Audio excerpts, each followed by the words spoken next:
Ganjam Digapahandi Khemundi college सम्मुखरे बड़ धरणर बस दुर्घटना। दुई घरोई और सरकारी बस मध्यरे मुहामुही धक्का।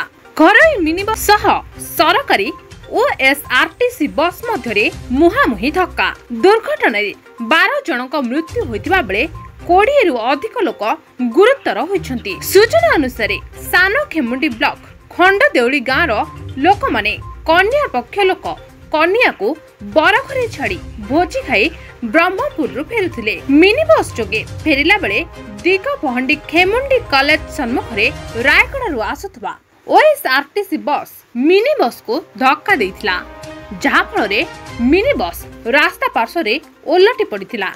प्रथमे स्थानीय लोक एवं यहाँ परे अग्निशम विभाग एवं पुलिस द्वारा उद्धार करा जायथिला। गुरुतरंकु प्रथमे दिगपहंडी परे ब्रह्मपुर एमकेसीजी स्थानांतरित करा जायछि। सेमानक मध्यरु जनकु कटक एससीबी मेडिकल को स्थानांतर करा जायछि।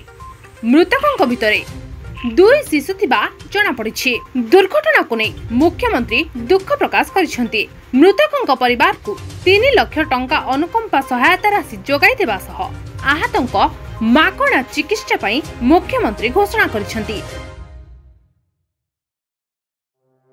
ब्यूरो रिपोर्ट संभव टीवी ओडिया।